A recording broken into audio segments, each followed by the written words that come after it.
Good morning, masculine. I find myself thinking of you once again. It's funny to think of how far we have come, of how even I have overcome the concern of how much I think of you or don't, of the worries about time, distance, who is involved, how many things come between us. I feel like, at least in this moment, because I am still human, divine or not, and I know I will have my moments when I am not able to see through the fog. Though right now, dear masculine, I see it much like the image before me, where I do not see the road or the instruments of death that pass upon it. I do not see the water. I do not see the fog. Even though I do, I see all these things, but really what I see is what's beyond those trees. The mountains, the clouds, the sun. I see from the view that Hawk has taught me. Overhead, the many pieces, small pieces, big pieces. Pieces that were there and are no longer, and pieces that are not there yet but will be soon. And I see you. And even when I don't see you, I feel you. And I know that you are making your way out of the funhouse mirrors and finding much more magnificent reflections, much like that of the reflection on the water. It is imperfectly perfect. I know you are seeing that. I know you have been lost so deeply in your own darkness and the darkness of those around you. I have had my moments too. And sometimes it can feel like you will never emerge once you have submerged into the darkest parts of yourself. Though that is one of the many things that always remind me to remember who you are and who I am. Like the little duck in the pond. It may not seem like much at a distance. But once you get close up, you realize there is so much more. Not just in the 3D, but energetically. And you always find your way back.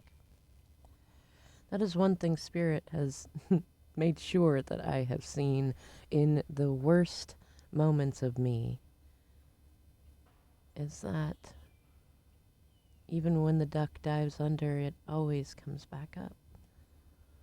Even when the fog covers the mountain is still there.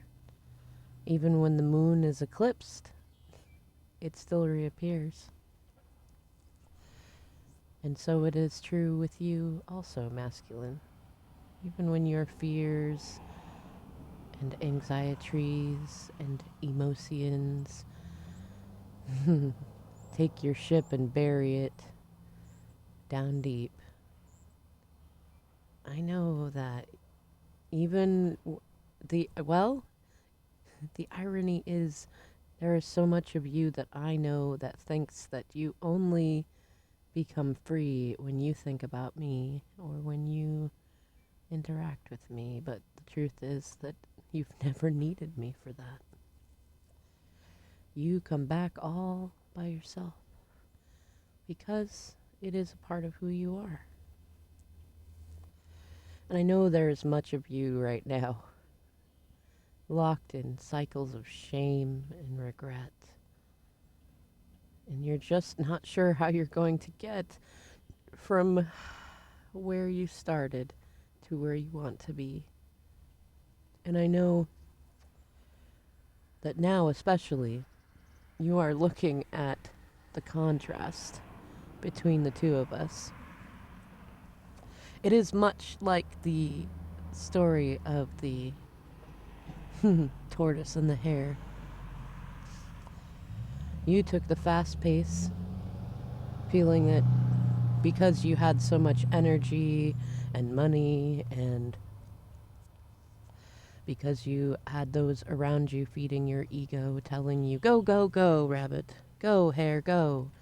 You can win this race. It's no competition against the slow tortoise.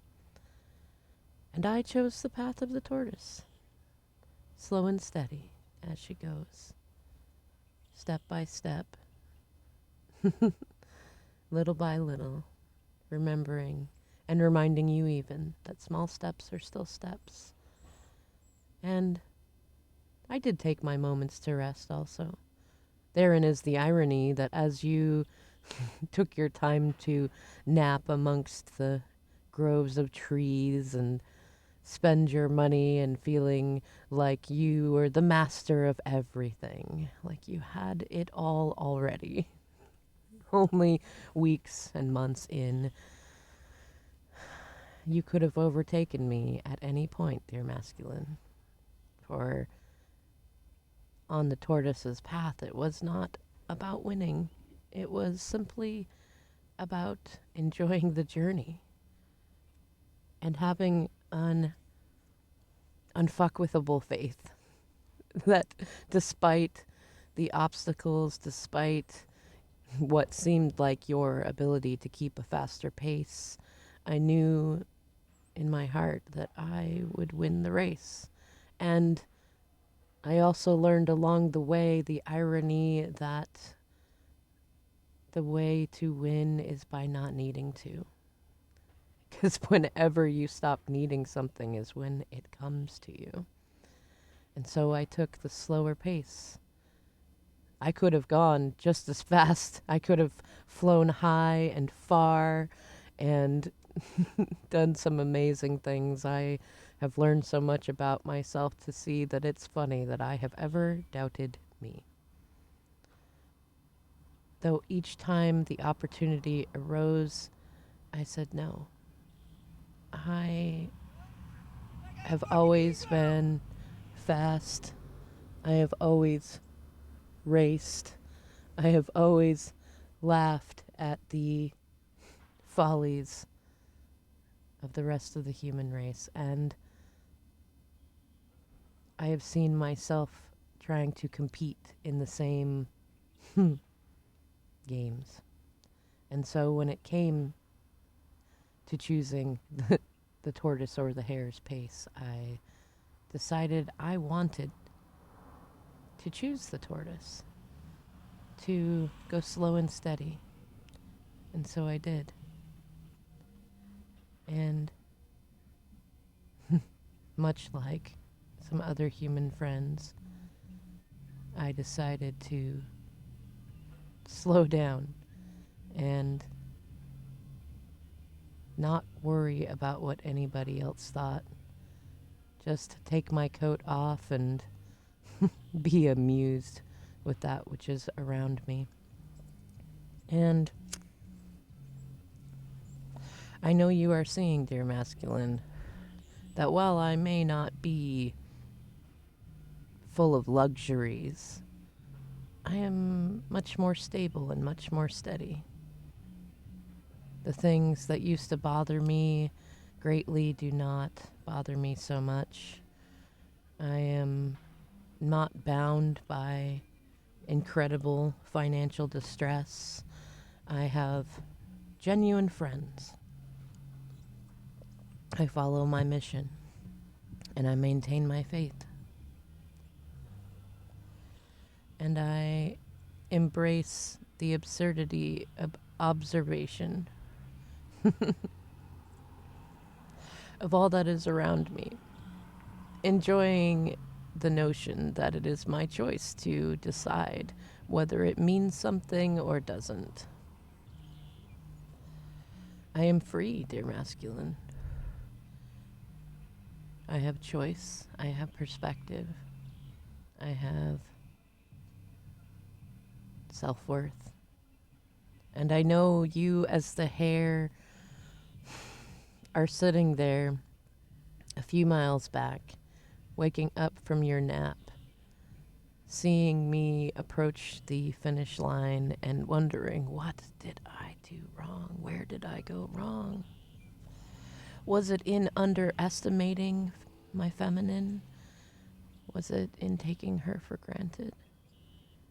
Was it in some choice I made when I was in a rage and did not see the path ahead?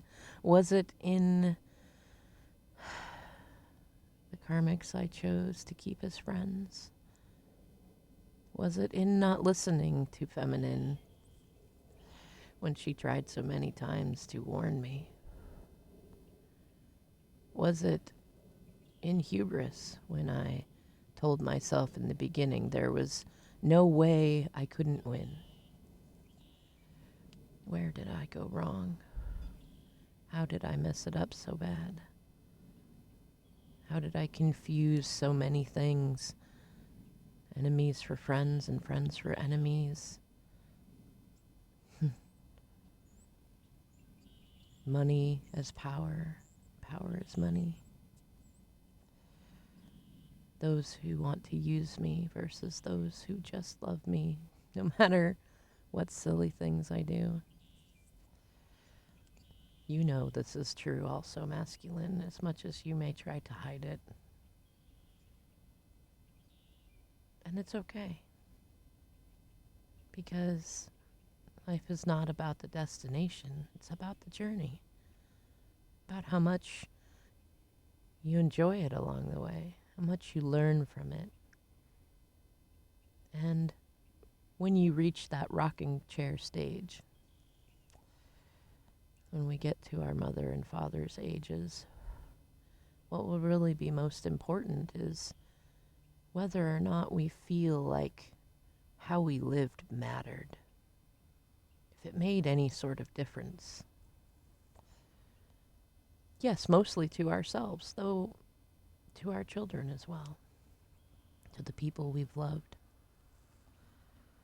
Even in many ways to those we have pushed away. Did we make a difference, even just for one day? And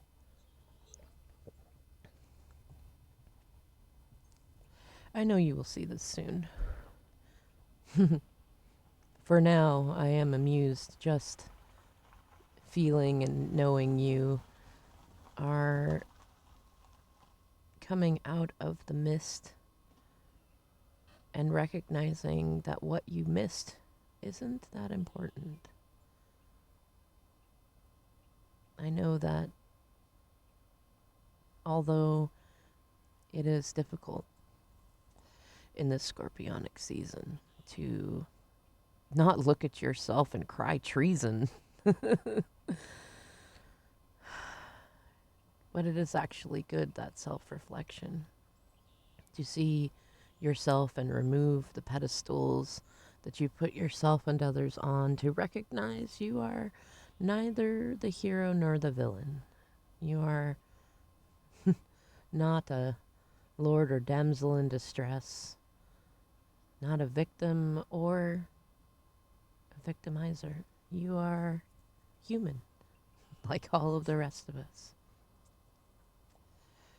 With one simple difference in that you are divine, dear masculine. And you are learning how to recognize it. And I know that as you do, you find yourself almost infuriated with the simple truth that as you come back to you, you naturally come back to me. And as you come back to me, you see, you feel, you know that for every moment you have tried to keep yourself from me, you've kept yourself from you. That for every time you've tried to hurt or wound or put obstacles in my way, you've only put them in your own way. Only hurt yourself, wounded yourself. Because that is part of what a twin flame is. Two pieces of the same soul. And I relish the day when you show me that you know part of why I have been so loving to you all along is because I know that everything I do to you and think about you and feel about you is how I feel about myself. What I do to myself. How I love myself. And the same is true for you. I always look forward to those moments, dear masculine, when the misty fog is almost gone and you reach out like an old favorite love song and tell me that you see what it is that I had been trying to teach before this chapter of separation.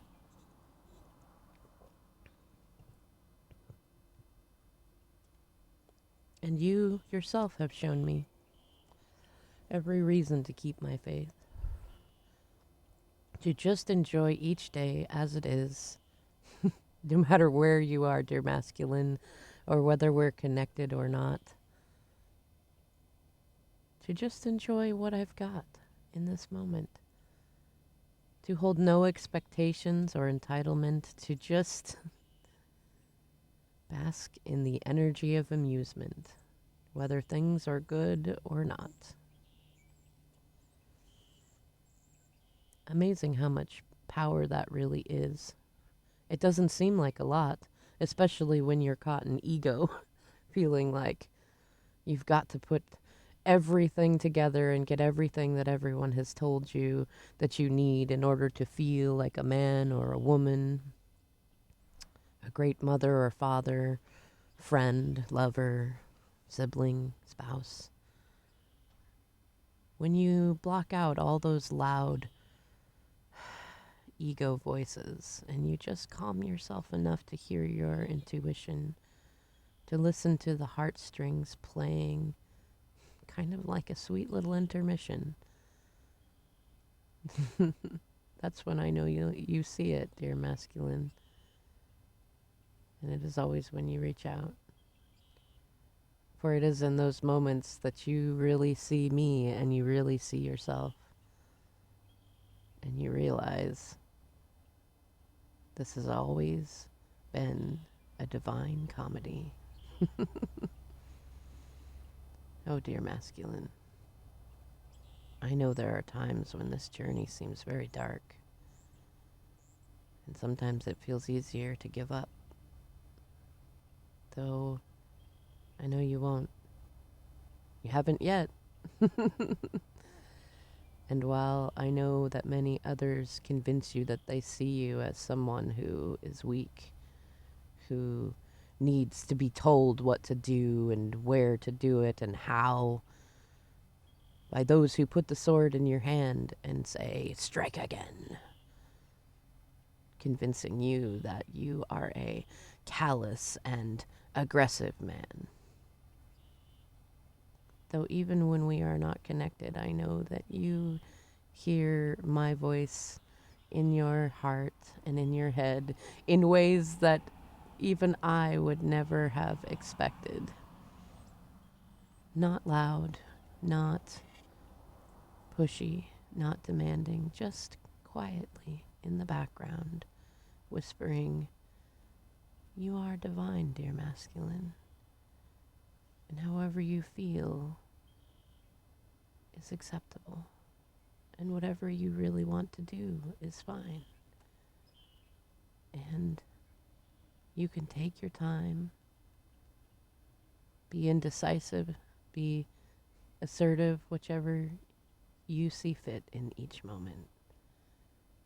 Because as a divine being, a part of this spiritual experience of humanity, there are no wrong or right answers. The question is only ever, what do you want to learn? And who do you want to learn it with?